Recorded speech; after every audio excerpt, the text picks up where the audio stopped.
Assalamualaikum warahmatullahi wabarakatuh.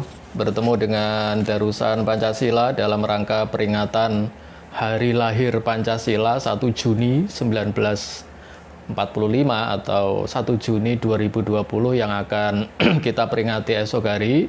Pada malam hari ini saya Saiful Arif, sesuai dengan janji saya, kita akan mengulas buku karya saya sendiri yang terbit tahun 2016.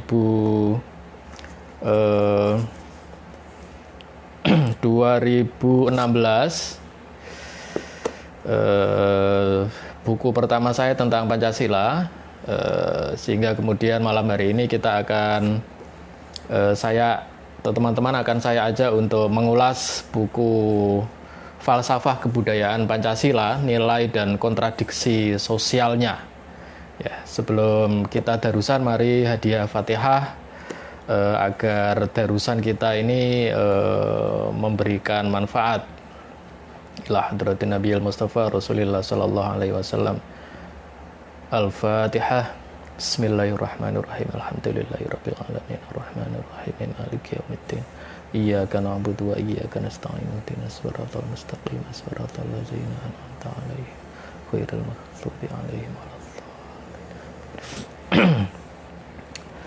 Baik teman-teman, buku ini adalah penerbitan dari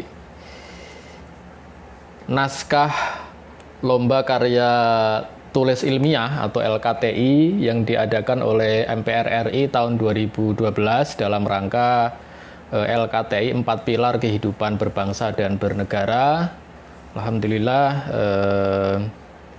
dapat nomor 1 untuk kategori masyarakat umum, dan tahun 2012 masuk di dalam naskah LKTI MPR RI, dan baru tahun 2016 diterbitkan oleh Gramedia Pustaka Utama. Jadi ini adalah buku yang paling beruntung karena diterbitkan oleh salah satu penerbit paling keren ya di Republik ini. Nah, buku ini sebenarnya merupakan kelanjutan dari buku saya yang lain, yakni Refilosofi Kebudayaan Pergeseran Pasca Struktural. Jadi buku ini adalah penerapan dari buku ini terhadap wacana Pancasila gitu. Oleh karena itu malam hari ini saya akan berbagi isi dari 2 buku ini, sehingga kemudian kita bisa mendapatkan satu wacana tentang kebudayaan Pancasila gitu, ditilik dari pendekatan filsafat ya. Jadi pertama saya akan mengulas buku Refilosofi Kebudayaan ini yang terbit tahun 2010 ya. Lalu kemudian baru kita akan mengulas buku ini gitu. Karena yang dimaksud dengan falsafah kebudayaan Pancasila ini adalah bagian dari proses, kalau saya dulu menyebutnya refilosofi kebudayaan. Jadi menfilsafatkan kembali kebudayaan kayak gitu. Nah, buku ini kita mulai dari buku pertama ya, buku Refilosofi Kebudayaan ini. Buku ini berkisah tentang berbagai teori-teori kebudayaan, dimulai dari yang kita sebut sebagai filsafat kebudayaan ya. Filsafat kebudayaan ini adalah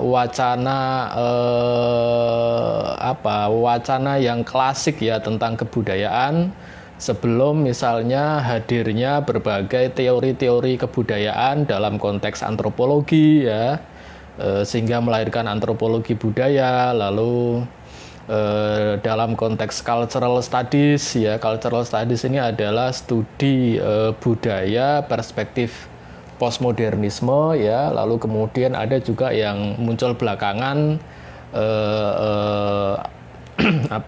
studi budaya yang disebut sebagai kultur kritik ya, yang dikembangkan oleh diskursus neo-marxisme gitu. Nah, jadi ada empat diskursus kebudayaan ya. Yang pertama adalah filsafat kebudayaan yang saya sebut sebagai wacana kebudayaan yang klasik gitu. Lalu yang kedua antropologi budaya yang meneliti praktek kebudayaan di masyarakat gitu. Lalu yang ketiga cultural studies yang mengembangkan domain budaya tidak hanya berada pada level nilai-nilai yang adiluhung sebagaimana diteliti atau digali oleh filsafat gitu, dan juga tidak hanya berada di wilayah kemasyarakatan yang bersifat arkaik ya, yang bersifat unik gitu, yang bersifat tradisional, yang merupakan domain dari antropologi ya. Cultural studies selalu mengembangkan sebuah pemerataan domain budaya gitu, sehingga kemudian mereka menawarkan satu prinsip everything is culture. Jadi yang disebut budaya itu bukan hanya wayang, bukan hanya filsafat ya, bukan hanya nilai-nilai yang mulia yang diteliti oleh filsafat, juga bukan hanya praktek-praktek kesenian atau praktek-praktek simbolik yang ada di masyarakat tradisional, tetapi juga semua adalah budaya gitu. Jadi film, buku, media online, media sosial ya kan, cara kita minum, cara kita duduk, nongkrong-nongkrong di kafe ya, iklan ya, terutama cultural studies memang sebagian besar memfokuskan studinya kepada praktek-praktek pembentukan wacana di media ya gitu ya. Nah, yang terakhir juga ada pendekatan kultur kritik ya. Jadi ini adalah keberlanjutan dari kajian neomarxisme terhadap kebudayaan yang berusaha untuk mengembalikan praktek budaya sebagaimana diteliti oleh cultural studies itu kepada nilai-nilai adiluhung yang diidealkan oleh filsafat kebudayaan dalam konteks pencarian kembali, misalnya Herbert Marcuse itu menyebut otentisitas nilai-nilai kemanusiaan yang yang digerus oleh nilai-nilai modernitas gitu ya, dan sebagainya. Nah, jadi kemudian yang digali oleh buku ini adalah berbagai pendekatan kebudayaan dan bagaimana operasionalisasi dari teori-teori itu gitu, dan apa dampaknya terhadap kebudayaan itu sendiri gitu. Jadi si penulis buku ini punya satu misi profetik ya. Misi profetik ya, dulu ketika nulis, ini penulisnya masih santri ya di pesantren Ciganjur, sehingga aura mistiknya, aura mistikalnya, aura spiritualisnya itu masih begitu kentara, dan dia sangat terinspirasi sekali dengan dua pemikir kebudayaan di Indonesia yang kemudian membuatnya menawarkan sebuah kebutuhan kita untuk melakukan refilosofi kebudayaan gitu ya, mengembalikan kebudayaan ke ranah filosofisnya. Ada dua pemikir yang menginspirasi si penulis ini. Yang pertama adalah Romo Baker ya, Romo Baker. Beliau seorang Romo ya yang menulis buku Filsafat Kebudayaan ya. Menurut beliau, kebudayaan adalah proses humanisasi kehidupan manusia ya. Jadi ada satu quote dari beliau yang saya ingat sekali dan menjadi inspirasi utama dalam penulisan buku ini ya. Kata beliau, kebudayaan adalah sebuah proses ketika manusia memanusiawikan dirinya melalui pemanusiaan dunia kehidupannya gitu. Jadi man humanize himself in humanizing the world around him ya. Manusia memanusiawikan dirinya melalui usaha untuk memanusiawikan dunia sekelilingnya gitu. Jadi ketika kita membangun segala hal baik pada level budaya itu sendiri, pada level pendidikan, pada level keagamaan, pada level sosial, pada level ekonomi, pada level politik ya. Sebenarnya yang dibangun itu bukan pembangunan itu sendiri. Sebenarnya yang dibangun itu bukan sektor-sektor atau bidang-bidang di dalam bidang-bidang kemasyarakatan itu sendiri, tetapi yang dibangun adalah kemanusiaan dari umat manusia itu gitu. Jadi kita membangun lembaga pendidikan itu tujuannya bukan hanya sekedar untuk membangun lembaga pendidikan, tetapi lembaga pendidikan itu kita bangun dalam rangka membangun kemanusiaan kita gitu. Kita mendirikan negara itu tidak untuk mendirikan negara itu sendiri, tetapi negara itu didirikan ya untuk memanusiawikan kehidupan manusia gitu. Sehingga kemudian kalau negara itu ternyata tidak lagi memanusiawikan kehidupan manusia, maka dia sudah terlepas dari tujuan pendiriannya. Nah, lalu kemudian yang kedua yang masih satu nafas dengan pemikiran ini adalah Kiai penulis buku ini, yakni Kiai Haji Abdurrahman Wahid atau Gus Dur ya. Gus Dur menurut si penulis buku ini bukan hanya seorang kiai, bukan hanya seorang intelektual Islam, tetapi juga seorang pemikir kebudayaan gitu. Gus Dur pernah jadi ketua Dewan Kesenian ya. Lalu beliau beberapa kali menulis tulisan tentang kebudayaan yang sangat reflektif dan sangat inspiratif dan sangat radikal ya, radikal dalam artian filosofis gitu. Nah, Gus Dur punya satu tesis kebudayaan yang sangat menarik ya. Beliau menyatakan bahwa kebudayaan adalah human social life ya, kehidupan sosial manusiawi, kehidupan sosial yang manusiawi gitu. Nah, lalu beliau membuat satu rumusan keterkaitan antara kebudayaan, kemanusiaan dan kehidupan kita ya, seperti ini. Kalau makan adalah kebutuhan kodrati manusia, maka sistem ekonomi yang membuat kita bisa makan adalah bagian dari kebudayaan. Jadi, kalau sistem ekonomi kita sudah membuat kita tidak bisa makan, maka krisis ekonomi secara sah menjadi krisis kebudayaan. Pencarian solusi atas krisis ekonomi tidak bisa terlepas dari pencarian solusi atas krisis kemanusiaan. Kalau itu tadi, jadi kalau mengetahui kebenaran adalah kebutuhan kodrati manusia ya, kebutuhan kodrati itu artinya kita diciptakan oleh Tuhan itu memiliki kebutuhan yang ditentukan, sudah ditakdirkan oleh Tuhan gitu ya.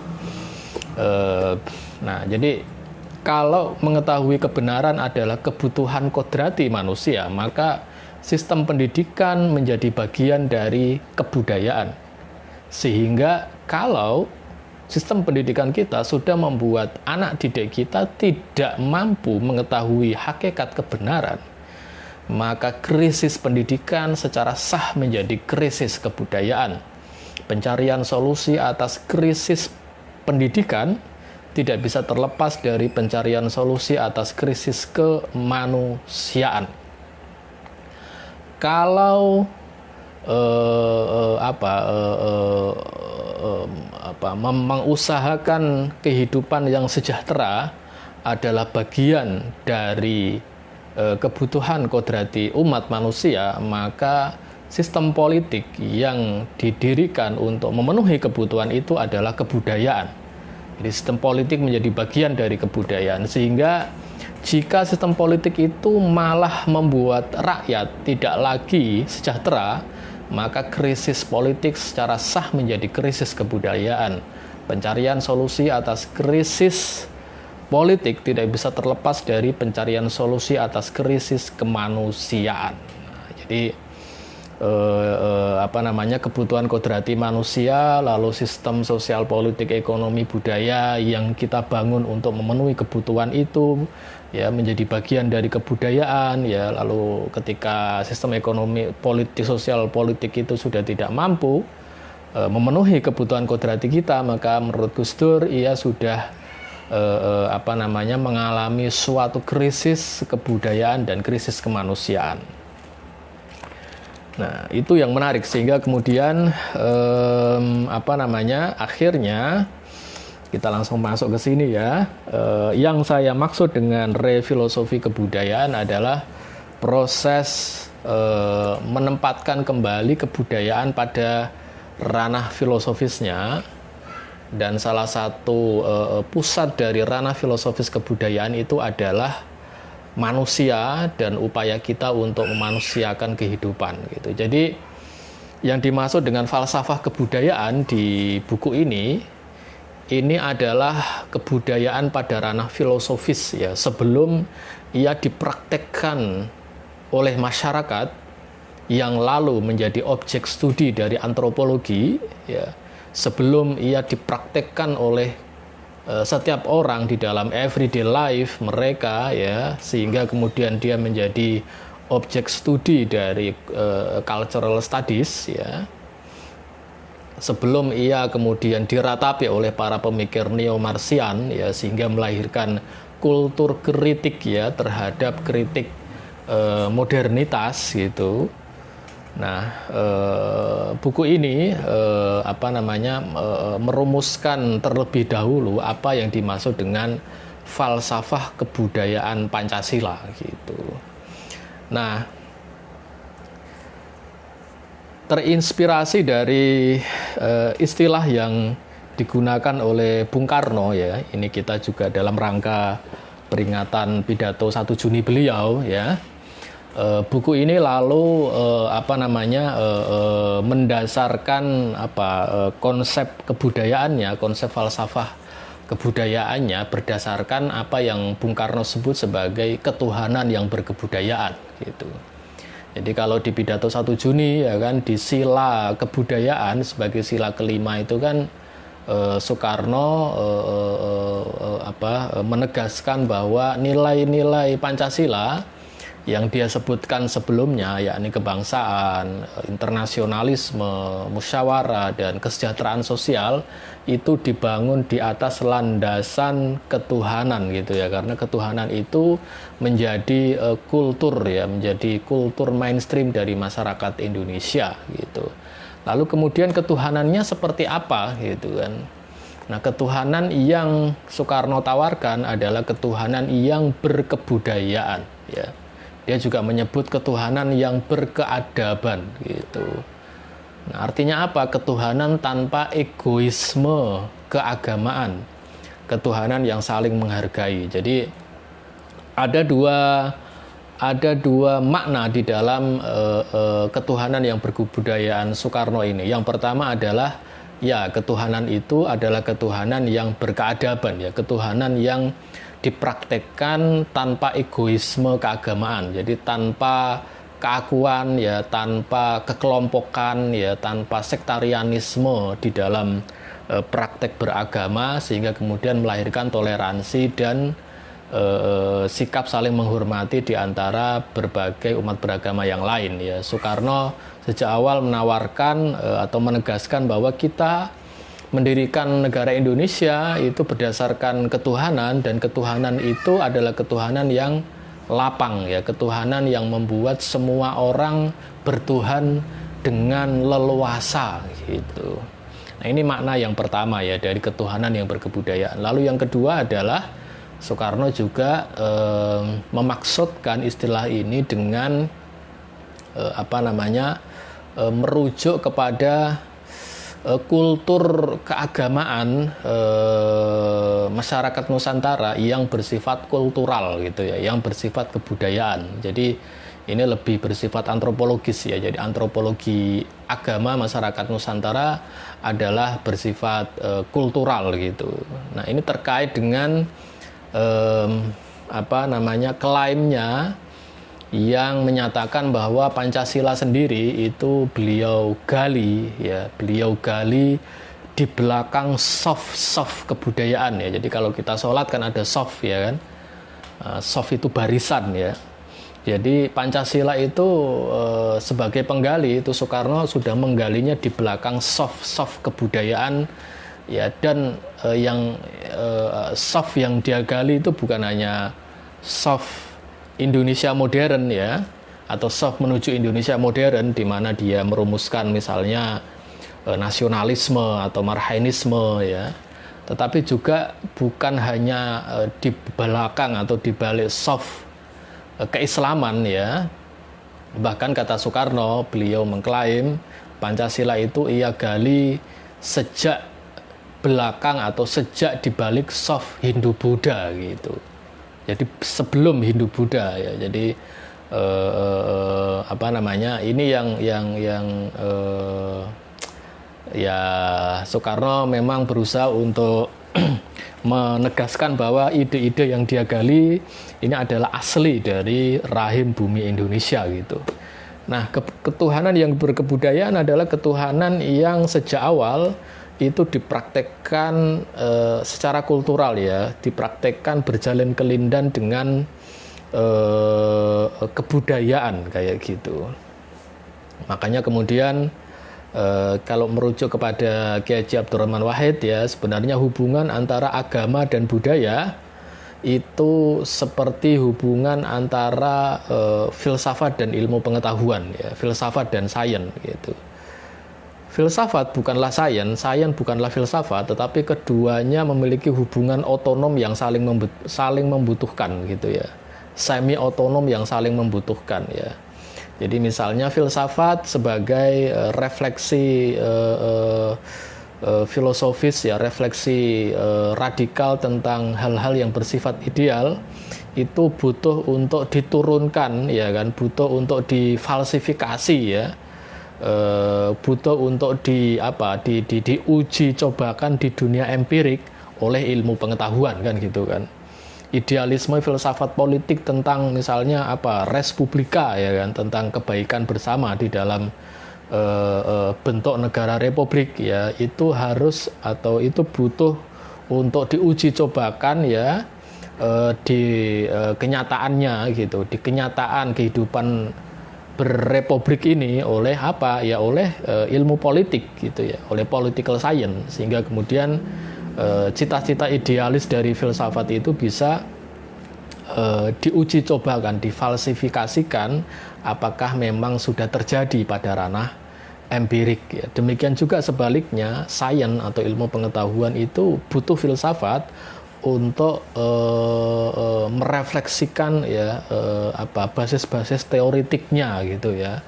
Karena bisa saja misalnya ilmu pengetahuan yang positivistik gitu ya, itu tidak menyadari bahwa dirinya ternyata positivistik ya, bahwa dirinya itu dipengaruhi dan dikuasai oleh paradigma positivisme yang membatasi ruang gerak dari sains itu, sehingga hanya berkutat di dalam fakta-fakta positif ya, dengan pendekatan yang positivistik gitu ya. Makanya kemudian misalnya di studi budaya juga seperti itu ya. Kalau kita lihat antropologi kebudayaan itu kan juga banyak alirannya ya kan. Ada aliran positivisme, ada aliran fungsionalisme, ada evolusionisme ya kan, di sini dijelaskan di buku ini ya, ada interpretivisme gitu ya. Jadi interpretivisme itu melakukan kritik filosofis ya terhadap misalnya fungsionalisme ya, yang hanya menempatkan nilai-nilai budaya itu sebagai alat untuk beradaptasi dengan sistem sosial ekonomi politik ya di luar ranah kebudayaan itu gitu.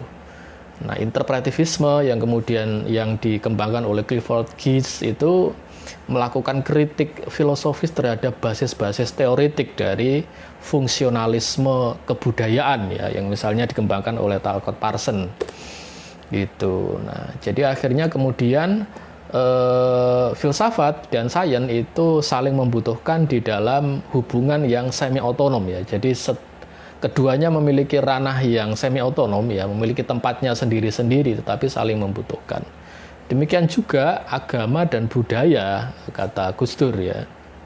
Jadi agama itu bukan budaya, tetapi budaya juga bukan agama, tetapi itu tadi agama membutuhkan budaya ya kan untuk apa ya, untuk menurunkan nilai-nilai langit ya kan, nilai-nilai samawi, nilai-nilai ketuhanan yang absolut, yang suprahuman ya kan, yang transenden ya, yang melampaui kehidupan manusia itu gitu ya, diturunkan melalui dan ke ranah kebudayaan gitu ya.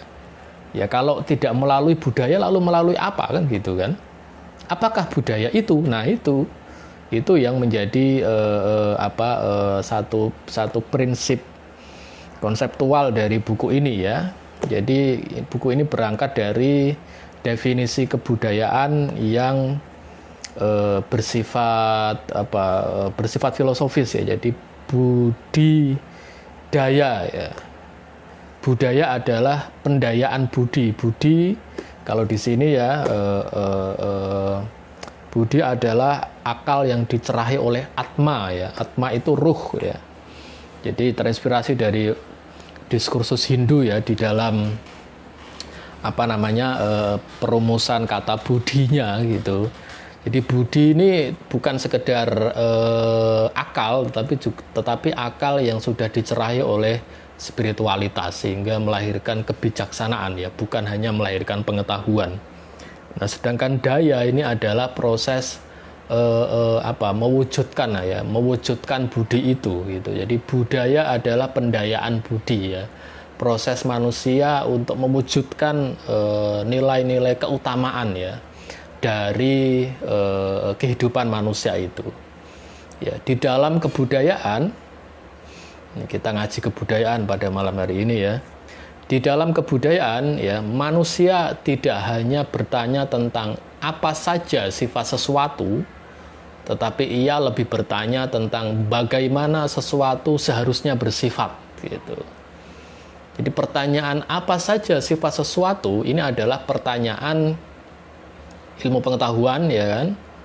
Pertanyaan pendekatan budaya sebagai proses beradaptasi dengan lingkungan gitu, yang merupakan pendekatan kebudayaan fungsionalisme ya. Nah, tetapi di dalam kebudayaan itu manusia lebih bertanya tentang bagaimana sesuatu seharusnya bersifat gitu. Jadi ia ingin mengembalikan tujuan dari sesuatu sehingga kemudian produk ya, output dari kebudayaan itu adalah kebijaksanaan ya, sama dengan filsafat gitu. Nah, jadi kalau kembali lagi ke hubungan antara agama dan budaya, kalau kemudian agama itu dianggap imun dari budaya ya, satu anggapan yang dimiliki atau diyakini oleh apa yang kita sebut sebagai gerakan Puritan ya di dalam kehidupan beragama ya, kaum Puritan atau kelompok yang melakukan purifikasi agama gitu dari budaya, itu sudah contradictio interminis ya gitu. Kenapa? Karena budaya sendiri itu adalah proses mewujudkan nilai-nilai keutamaan di dalam budi itu gitu ya, di dalam fakultas budi di dalam diri manusia, sehingga kemudian proses mewujudkan nilai-nilai ketuhanan yang merupakan nilai tertinggi dari budi gitu ya, itu adalah proses kebudayaan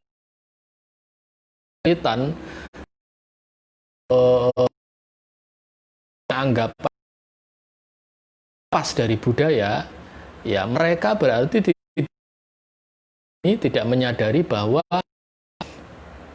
upaya mereka untuk meninggikan, memuliakan, menaikkan status di atas budaya itu juga merupakan bagian budaya gitu ya.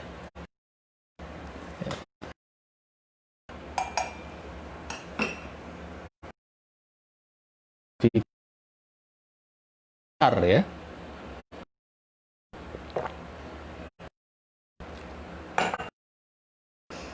Nah, belum apa aktualisasi dari ya kata Gus Dur apa namanya memang dua bidang itu berbeda. Agama adalah jaringan aturan ya Gus Dur, kemudian ada agama hukum ya religi karena memang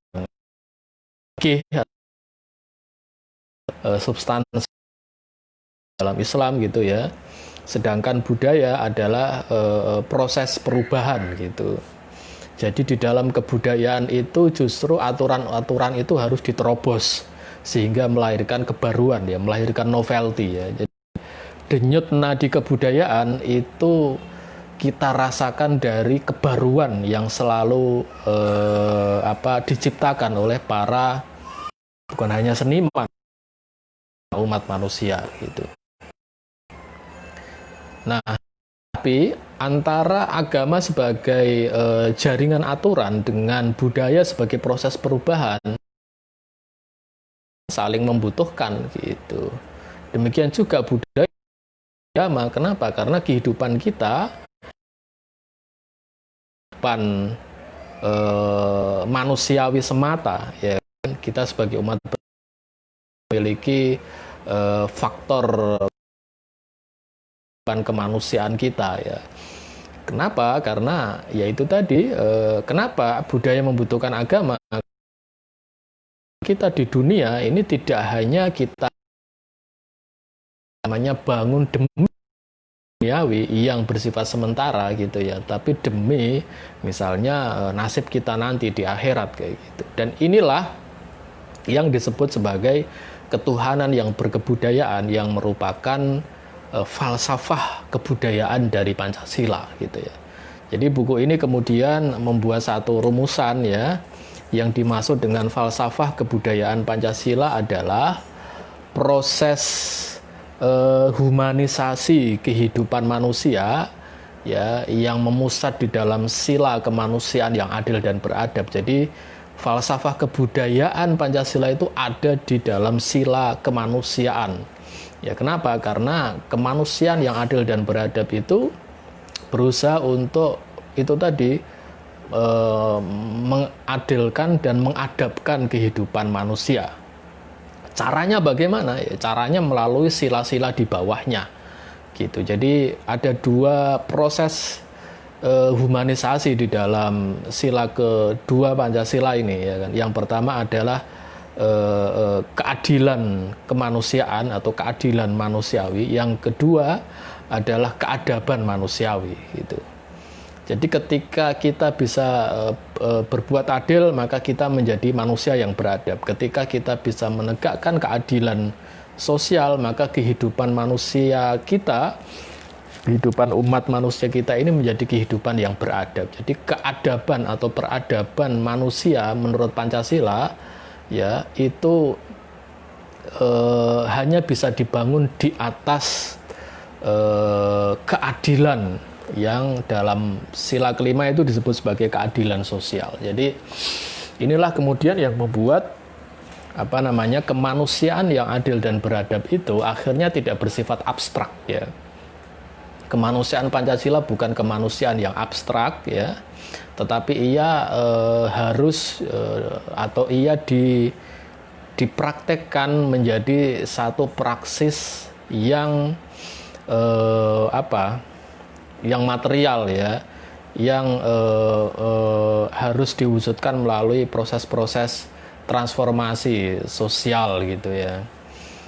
Jadi kemanusiaan itu diamalkan atau dipraktekkan dalam bentuk keadilan sosial gitu ya. Nah, prosesnya bagaimana menuju keadilan sosial itu ada dua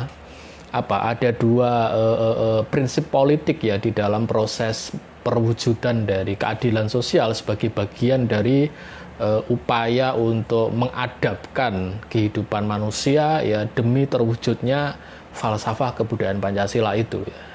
Dua prinsip politik itu adalah yang pertama nasionalisme, yang kedua demokrasi gitu ya. Jadi sila ketiga persatuan Indonesia dan sila keempat kerakyatan yang dipimpin oleh hikmat kebijaksanaan dalam permusyawaratan perwakilan ya kan. Jadi hanya jadi pilar dari kebudayaan Pancasila itu adalah nasionalisme dan demokrasi ya.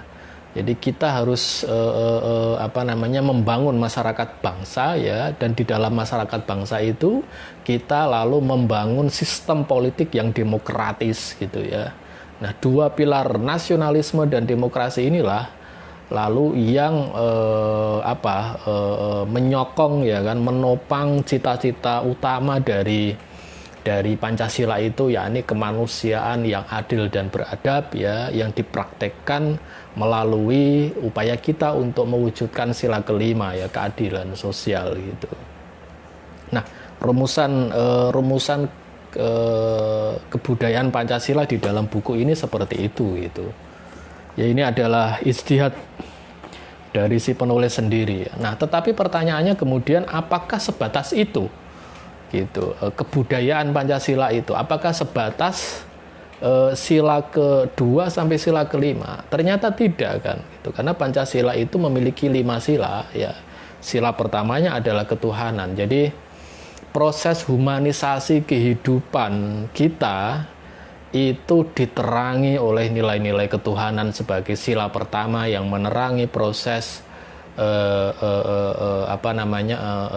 sivilisasi ya, kehidupan kita sebagai sebuah masyarakat manusia itu gitu. Sehingga kemudian proses humanisasi itu menjadi bagian dari perintah Tuhan ya, menjadi bagian dari nilai-nilai ketuhanan, menjadi bagian dari niat, menjadi bagian dari amal ketuhanan gitu. Dan itulah yang menjadi karakter unik dari kebudayaan Pancasila, yakni ketuhanan yang berkebudayaan atau kemanusiaan yang berketuhanan gitu. Seperti itu teman-teman. Jadi ya ini adalah upaya penulis ya untuk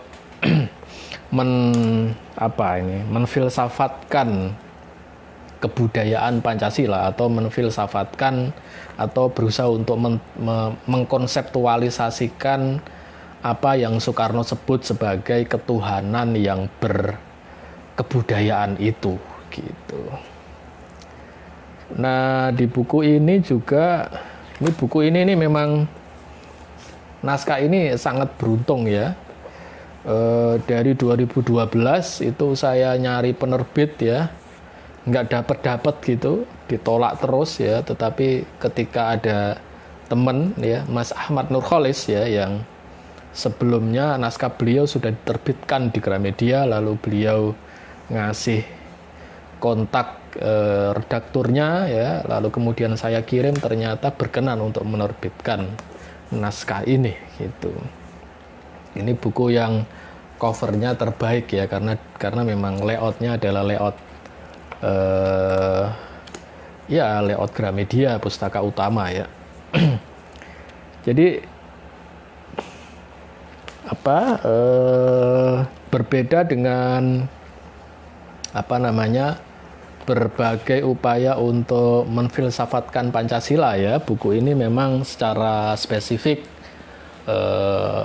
berusaha untuk membangun suatu konsep filsafat kebudayaan Pancasila gitu. Memang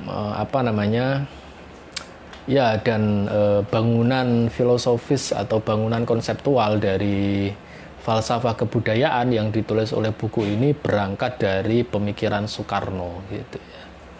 Dan juga Kang Yudi Latif ya. Jadi karena Kang Yudi Latif adalah penulis pertama yang menjadikan istilah ketuhanan yang berkebudayaan itu sebagai istilah yang penting ya untuk memahami gagasan Pancasila ya. Saya kemudian menindaklanjutinya. Jadi kalau Kang Yudi itu mengembangkan istilah ketuhanan yang berbudayaan dalam konteks diskursus keagamaan, maka saya mengembangkan ketuhanan yang berkebudayaan dalam konteks diskursus kebudayaan gitu ya. Nah, memang seperti yang saya sampaikan di darusan-darusan sebelumnya ya, menurut saya ini terakhir teman-teman ya. Menurut saya memang berbagai upaya untuk menfilsafatkan Pancasila itu tidak akan absah ya, tidak akan sah kalau tidak berangkat dari pemikiran Soekarno, dan ini adalah alasan kenapa filsafat-filsafat Pancasila yang sudah ditulis oleh beberapa penulis itu kurang greget gitu ya. Nah, ini seperti yang kita pelajari di beberapa waktu lalu ya. Ini memang menjadi bagian dari warisan desoekarnoisasi yang sudah dilakukan oleh rezim terdahulu gitu, sehingga kemudian upaya untuk membangun filsafat Pancasila itu terlepas ya dari originalitas ide Pancasila itu sendiri yang sejak awal dikembangkan oleh pemikirnya, yakni Soekarno gitu ya. Nah, berbagai upaya untuk menfilsafatkan Pancasila itu lalu terlepas ya dari gagasan Soekarno, dan itulah yang membuat berbagai tulisan filsafat Pancasila itu tidak greget gitu ya. Banyak beberapa penulis di masa lalu ya yang sudah menulis banyak buku ya tentang filsafat Pancasila gitu, tetapi jadi studi tentang filsafat Pancasilanya itu hanya terfokus pada permainan kata ya, permainan kalau bahasa Jawa itu otak-atik gatuk gitu ya, di dalam permainan bahasa di dalam Pancasila itu sendiri gitu. Jadi misalnya seperti yang saya lakukan tadi itu ya, hubungan sila kedua dengan sila keempat, sila kelima gitu. Saya juga melakukan itu ya, melakukan berbagai merumuskan satu konstruksi berpikir berdasarkan keterkaitan antar sila itu. Tetapi sejak awal upaya perumusan antar sila itu saya bangun berdasarkan salah satunya pemikiran Soekarno gitu ya, sehingga kemudian menurut saya itu menjadi upaya yang bersifat historis gitu ya. Nah, jadi sepertinya itu ya teman-teman ya, kita pada malam hari ini merayakan ya lahirnya Pancasila pada tanggal 1 Juni besok ya. Jadi pada tanggal 1 Juni Pancasila sebagai bayi itu lahir ya, lalu kemudian pada tanggal 22 Juni ya di dalam Piagam Jakarta Pancasila itu si bayi itu dirawat gitu ya, dimandikan ya kan. Lalu baru pada tanggal 8 Agustus gitu ya, si bayi Pancasila ini mendapatkan akte lahir gitu. Meskipun 18 Agustus ini bukan hari pengesahan Pancasila, tapi hari pengesahan konstitusi ya kan. Jadi kenapa kemudian Pancasila itu tidak lahir pada tanggal 18 Agustus? Karena yang dilahirkan oleh tanggal 18 Agustus 1945 itu bukan Pancasila, tapi adalah Undang-Undang Dasar, di mana redaksi Pancasila ada di dalam pembukaan Undang-Undang Dasar itu. Itulah yang menjadi raison d'être kenapa kelahiran Pancasila diletakkan pada tanggal 1 Juni ya, bukan pada tanggal 18 Agustus. Saya kira itu teman-teman, semoga ada manfaatnya ya. Saya sendiri sebagai penulis sedang menulis sebuah buku ya, dan buku itu juga buku Pancasila ya. Nanti kita akan diskusikan ya kalau buku itu sudah terbit. Terima kasih, semoga ada manfaatnya. Akhirul kalam, wassalamualaikum warahmatullahi wabarakatuh.